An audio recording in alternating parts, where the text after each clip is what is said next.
Livro O que aconteceu da cruz ao trono, de E.W. Kenyon. Capítulo 20. A igreja está debaixo da lei mosaica? Nunca houve uma distinção definida na igreja entre a aliança abraâmica e a nova aliança no sangue de Cristo. Quando Deus fez aliança com Abraão, foi com a finalidade de que pudesse passar a existir uma nova nação, um povo em um relacionamento de aliança com Deus. E desse povo da aliança viria o Redentor da raça humana. Os descendentes de Abraão, durante um período de fome, migraram para o Egito e se tornaram uma nação de cerca de 4 milhões de pessoas. Eles foram tirados do cativeiro, atravessaram o Mar Vermelho e iniciaram sua jornada em direção à Terra Prometida. Tudo o que eles tinham era a memória de uma aliança e o selo da circuncisão. Eles não tinham lei nem sacerdócio. Aquele grupo de pessoas não tinha ensinamento religioso. Quando saíram do Egito, uma nação de escravos, Deus lhe deu a lei da aliança. Com essa lei, ele lhes deu o sacerdócio, os sacrifícios e as ofertas. Então ele deu uma interpretação da lei que está relatada em Números e Deuteronômio. O livro de Levítico tem a ver em grande parte com as ofertas e o sacerdócio, os sacrifícios e os dias santos. A lei, a cerimônia e o sacerdócio foram dados aos israelitas e aos israelitas somente. Nenhum gentio estava sob essas leis, nem tinha qualquer parte nas bênçãos da aliança. Enquanto Israel guardava a aliança e andava na lei, não havia doenças entre eles, nem as nações podiam vencê-los.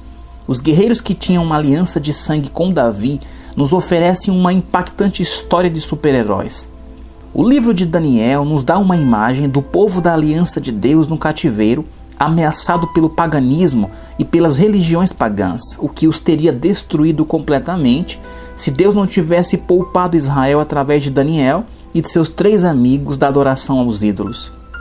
Os milagres do sonho e da interpretação de Daniel, dos 3 filhos hebreus sendo lançados na fornalha ardente, do livramento na cova dos leões e da tradução do escrito na parede, abalaram não apenas a nação pagã até as bases, como emanciparam Israel dos deuses pagãos.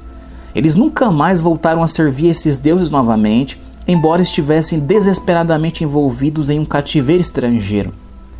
Quando Israel andava na aliança, nem doença nem pobreza havia entre eles. Essa lei não foi dada aos pagãos, mas somente ao povo da aliança, aos filhos de Abraão.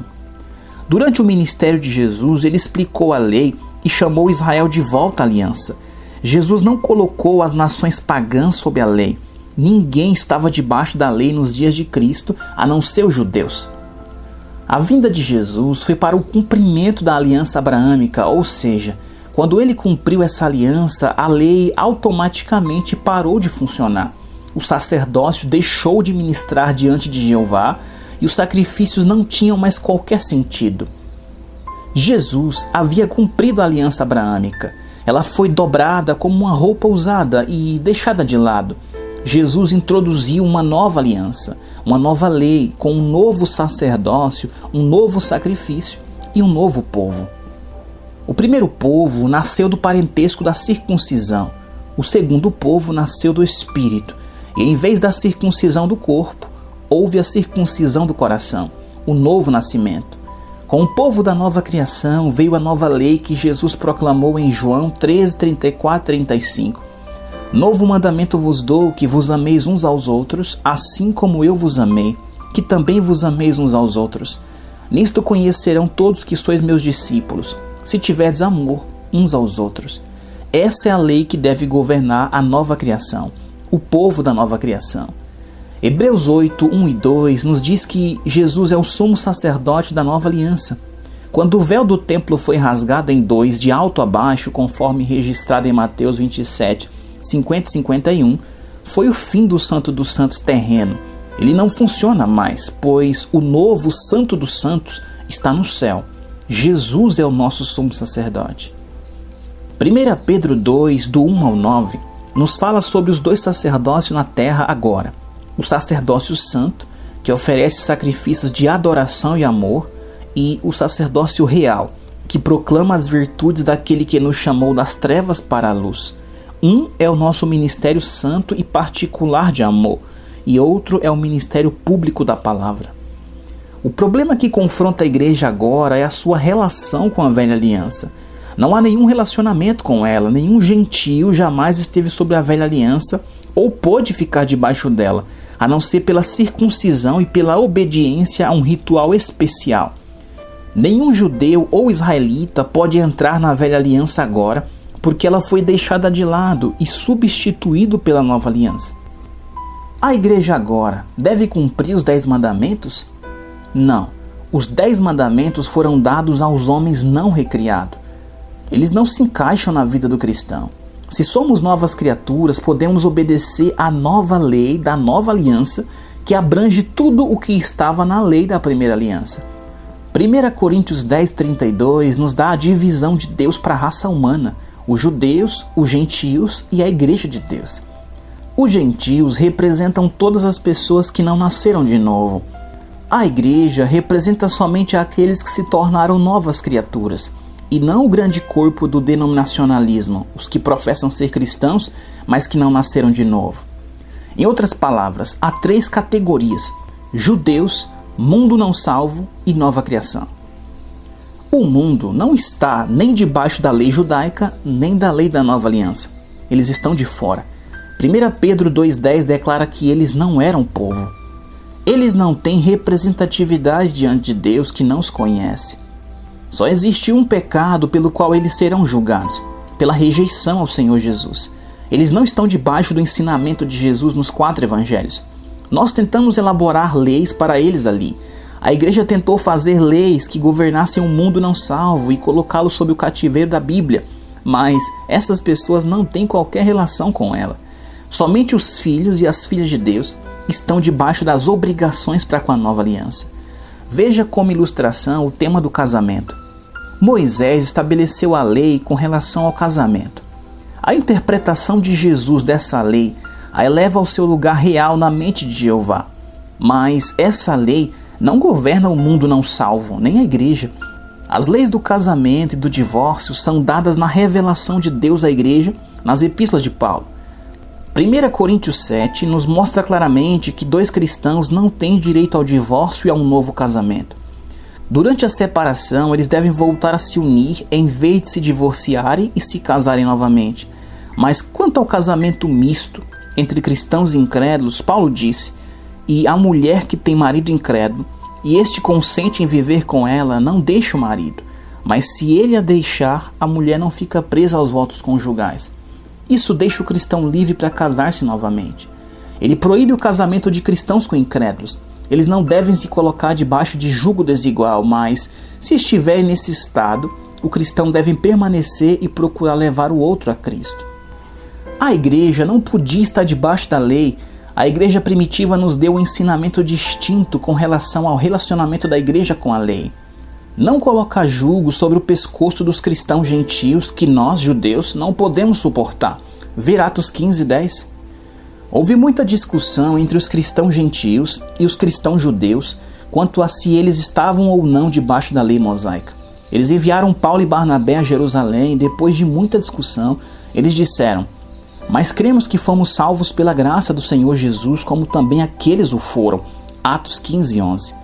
Então Tiago, o meio-irmão de Jesus que estava à frente da igreja de Jerusalém, assim disse: "Pelo que julgo eu, não devemos perturbar aqueles que dentre os gentios se converteram a Deus, mas escrever-lhes que se abstenham das contaminações dos ídolos, bem como das relações sexuais ilícitas, da carne de animais sufocados e do sangue, porque Moisés tem em cada cidade, desde tempos antigos, os que pregam nas sinagogas onde é lido todos os sábados, pois pareceu bem ao Espírito Santo e a nós. Não vamos impor maior encargo além dessas coisas essenciais." Atos 15, 19 ao 21 e 28. Não há uma única palavra sobre guardar o sábado ou guardar a lei.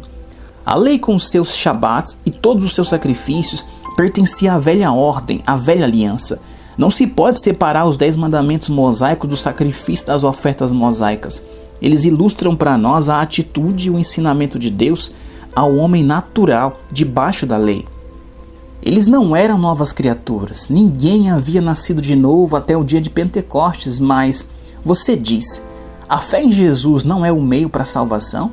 Sim, mas é a fé na sua ressurreição. Se com a tua boca confessares Jesus como Senhor e em teu coração creres que Deus o ressuscitou dentre os mortos, serás salvo. Romanos 10, 9 e 10.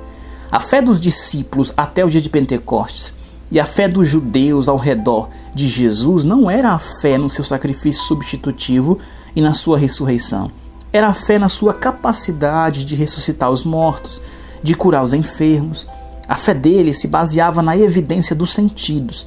Nossa fé se baseia na palavra de Deus. Cremos que ele morreu pelos nossos pecados de acordo com a Bíblia e que ressuscitou para nossa justificação. Os discípulos criam que ele era o profeta. Alguns acreditavam que era o Filho de Deus, mas não acreditavam que ele havia morrido por eles e que ia ressuscitar para justificá-los. Não havia uma única alma que aceitasse a ressurreição até a evidência dos sentidos tê-lo satisfeito completamente. Se uma pessoa pudesse ter nascido de novo antes de ter Cristo morrido e ressuscitado e antes do Espírito Santo vir, então todas as pessoas poderiam ter nascido de novo, porque todos estão debaixo do pecado. Todos estavam condenados por uma coisa: eles estão espiritualmente mortos. O mundo precisa não apenas do perdão dos pecados, mas de vida eterna e de uma nova criação. Que fique totalmente entendido que o perdão dos pecados não salvará o pecador hoje. Ele precisa ter algo mais que o perdão. Pois se tudo o que Deus fizesse fosse perdoá-lo pelos seus pecados, ele continuaria vivendo em pecado, pois não poderia evitá-lo. O pecado está no espírito do homem. É o espírito do homem que é recriado. O homem precisava nascer de novo, nascer do alto e receber a vida eterna. A maioria das pessoas que tentam se colocar debaixo da lei hoje não acredita na nova criação. Elas acreditam que o novo nascimento vem na segunda vinda de Jesus, que os cristãos que morreram estão dormindo no túmulo e que quando ressuscitarem, eles serão recriados. Se eles não foram recriados agora, então simplesmente não são salvos, e não sendo salvos, não podem entender ou conhecer a palavra. Ora, o homem natural não aceita as coisas do Espírito de Deus, porque eles são loucura e não pode entendê-las, porque elas se discernem espiritualmente. 1 Coríntios 2,14. As pessoas que negam o novo nascimento não podem entender a palavra de Deus. Consequentemente, elas tentam se colocar debaixo da velha aliança. Tiago nos fala que até mesmo os judeus não conseguiam cumprir essa lei e ser justificados. Essas pessoas estão tentando se justificar cumprindo a lei. Agora Paulo não está falando de uma lei cerimonial, mas da lei da velha aliança. Porventura ignorais, irmãos, pois fala aos que conhecem a lei, que a lei tem domínio sobre o homem toda a sua vida?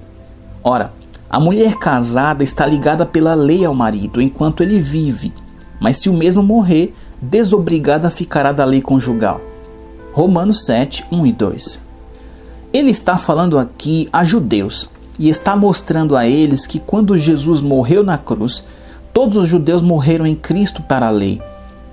Quando Cristo foi ressuscitado dentre os mortos, a lei se cumpriu e foi deixada de lado. Agora os judeus podem se casar com Jesus e não serem adúlteros, mas se um homem está guardando a lei e tentando se casar com Jesus, então ele tem dois maridos, e isso é adultério. Em outras palavras, a lei foi cumprida e deixada de lado, de modo que agora o judeu está livre para aceitar Cristo como Salvador. O mesmo é verdade em Gálatas 4, 24 e 25, pois a velha aliança era o Sinai. Estas mulheres são duas alianças. Uma, na verdade, se refere ao Monte Sinai, que gera para a escravidão. Esta é Agar.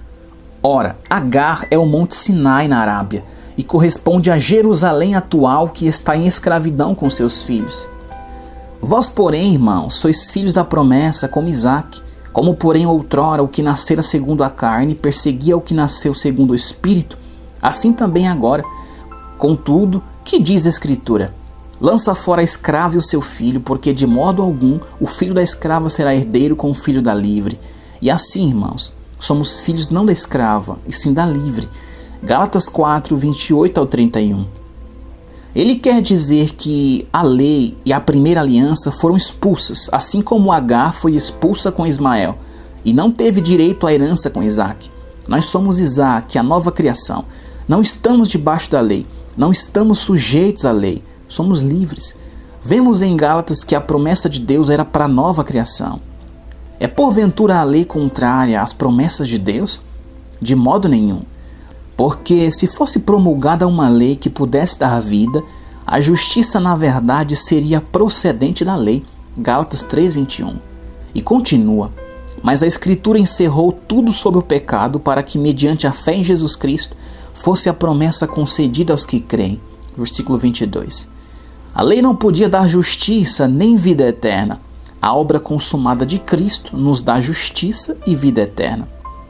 Mas antes que viesse a fé, estávamos, os judeus, sob a tutela da lei e nela encerrados para essa fé que de futuro haveria de revelar-se.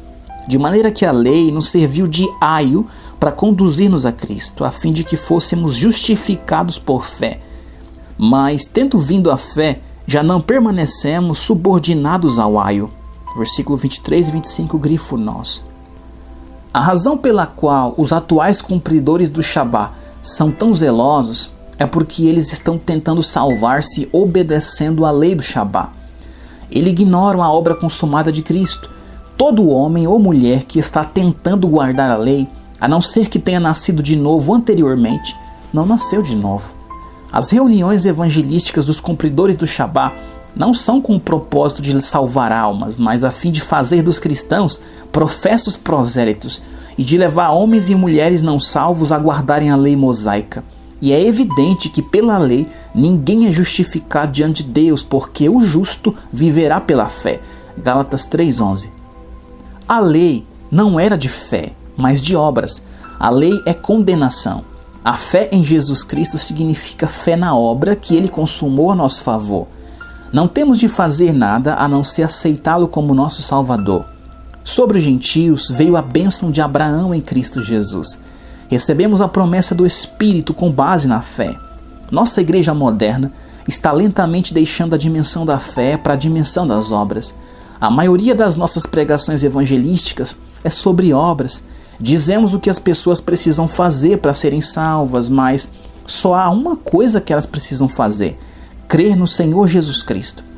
Nossa redenção foi concluída, a obra foi consumada. Tudo o que eles precisam fazer é aceitá-la. Em Gálatas 5:1, Paulo fez a grande advertência: para a liberdade foi que Cristo nos libertou. Permanecei, pois, firmes e não vos submetais de novo ao jugo de escravidão. Cristo libertou você da aliança abraâmica e da lei mosaica e dos seus rituais. Ele está falando aos judeus. Ele não está falando aos gentios, pois eles nunca estiveram debaixo da lei mosaica ou da aliança abraâmica. Assim também nós, judeus, quando éramos menores, estávamos servilmente sujeitos aos rudimentos do mundo. Vindo, porém, à plenitude dos tempos, Deus enviou seu Filho, nascido de mulher, nascido sob a lei, para resgatar os que estavam sob a lei, a fim de que recebêssemos a adoção de filhos. E porque vós sois filhos, enviou Deus ao nosso coração o Espírito de seu Filho, que clama: Abba, Pai. Gálatas 4, do 3 ao 6. Observe o próximo versículo. De sorte que já não és escravo, porém filho. Os filhos de Abraão eram servos de Deus. Eles nunca foram nada acima disso. A igreja é chamada de filha de Deus. Os gentios são pagãos, estão fora de Deus. A aliança abraâmica deu aos judeus os direitos da aliança. A nova criação dá ao cristão o lugar de filho. Os judeus nunca foram nada além de servos. Agora, para os judeus que aceitaram a Cristo, Paulo diz: de sorte que já não és escravo, porém filho, e sendo filho também herdeiro de Deus. Os gentios não têm direitos em Deus. Eles estão fora. Os judeus tinham uma posição. Eram homens de aliança. Jesus veio e cumpriu a aliança. Possibilitou que os judeus se tornassem filho. No instante em que ele se torna um filho, ele chama Deus de Pai. Ele não está mais sob a primeira aliança, ele está na nova aliança em Cristo Jesus. Os gentios de hoje que tentam se colocar debaixo da lei estão tentando algo infrutífero. A lei se cumpriu e foi deixada de lado com a aliança à qual ela pertencia. O gentio de hoje está ignorando a obra consumada de Cristo e está tentando salvar-se a si mesmo cumprindo o Shabá judaico, que foi satisfeito e deixado de lado. Resumo. Esta é a gênese da nova aliança. É o que Jesus começou a fazer e a ensinar nos primeiros 35 anos da igreja. Não havia palavra escrita como nós a conhecemos hoje. Nenhum dos 4 evangelhos havia sido escrito, mas tudo que o Pai havia feito por nós em Cristo foi desfrutado.